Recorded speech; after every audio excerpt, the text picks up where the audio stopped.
लेकिन हादसों के बाद ही क्यों सरकार जा रही है? देखिए, बात ये थोड़ी पता होता है क्या बादशाह इस चीज का थोड़ी पता होता है। जब कोई भी चीज घटना जब कोई घटती है उसके बाद ही तो कोई बात होती है। लेकिन अब लेकिन नहीं होती, तो आपको थोड़ी पता है कि अगले पल में क्या होगा। प्रदेश में राजीव गांधी खेल स्टेडियम के नाम से बना तो दुनिया भर के दिए। अब वो बनाने के लिए थोड़ी बनाने थे, उसकी बिल्डिंग भी आज तक उसमें शीशे दरवाजे नहीं लगाए गए थे। बहुत सारी चीजें ऐसी अव्यवस्थित रूप से तैयार करके दी गई जिसका बनने से ना बनना ही हमारे लिए नासूर बन गया था। कांग्रेस ने कहा बीजेपी संभाल ही नहीं पा रही उनको किसी तरह से। वो तो कुछ भी बोल सकते हैं। तुमने राहुल गांधी को संभाल लिया क्या? पिछले 3 दिनों में रोहतक और बहादुरगढ़ में सिस्टम की लापरवाहियों ने 2 होनहार खिलाड़ियों की जान ले ली।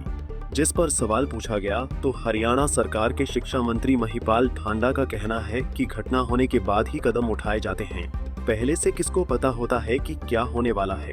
मंत्री ठांडा इसी तरह के बयानों के लिए जाने भी जाते हैं और आज रोहतक में होते हुए उन्होंने खिलाड़ियों की मौत का सारा ठीकरा कांग्रेस पर फोड़ दिया। जी हां, महिपाल ठांडा ने कहा कि कांग्रेस की सरकार ने हरियाणा में राजीव गांधी के नाम से दुनिया भर के खेल स्टेडियम बना दिए, लेकिन इनका वर्षों तक रख रखाव नहीं हुआ। बिल्डिंगों में शीशे और खिड़की तक नहीं लगाई, जिसके चलते आज राजीव गांधी खेल स्टेडियम सरकार के लिए नासूर बन चुके हैं। 2 बच्चों की मौत हुई है, उसको लेकर क्या करें, क्योंकि सिस्टम बहुत जर्जर हो रहा है। देखिए, मैंने भी कल देखा और कल हमारे खेल मंत्री ने भी शायद परसों उसके ऊपर अपना स्टेटमेंट दिया है। जो घटना घटी है बहुत दुर्भाग्यपूर्ण है। जो जांच का विषय है उस पर जो जांच हो रही है उसके बाद ही कुछ कहा जा सकता है। लेकिन हादसों के बाद ही क्यों सरकार जा रही है? देखिए, बात ये थोड़ी पता होता है क्या बादशाह इस चीज का थोड़ी पता होता है। जब कोई भी चीज घटना जब कोई घटती है उसके बाद ही तो कोई बात होगी। लेकिन नहीं होता, अब आपको थोड़ी पता है कि अगले पल में क्या होगा। मंत्री ने बताया था कि जर्जर हालत है स्टेडियम की, लेकिन इसके बावजूद भी जो देखिए, जो जर्जर हालत है नहीं ऐसा नहीं है। जर्जर जो हालात है उसकी भी रिपोर्ट बन के जाती है। जैसे रिपोर्ट बन के गई है, रिपोर्ट बन के जाती है, जिन जिन पे भी काम होना और उसके प्रायोरिटी पे जो काम होना होता है वहां पर वो प्रायोरिटी पे डिपार्टमेंट ने वो काम करवाने शुरू किए हैं। ऐसा नहीं है कि भी खाली एक ही जगह किए की बात हो। ऐसे कम से कम भी सैकड़ों स्टेडियम्स है जिसके बारे में मुझे भी पता है कि वहाँ पे फंड्स भी जारी किए गए हैं, वहाँ की व्यवस्था को दुरुस्त करने की व्यवस्था भी की गई है।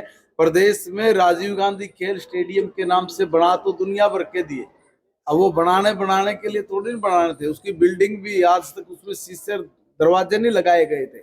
बहुत सारी चीजें ऐसी अव्यवस्थित रूप से तैयार करके दी गई जिसका बनने से ना बनना ही हमारे लिए नासूर बन गया था। उसको दुरुस्त करना, उसको ठीक करना, उसको व्यवस्थित करके लागू चालू करना, ये प्रायोरिटी पे सरकार ने ली है। दरअसल रोहतक और बहादुरगढ़ में 2 खिलाड़ियों की मौत हुई है और इन दोनों खिलाड़ियों की जान अचानक पुल गिरने और उसके नीचे दबने से गई है।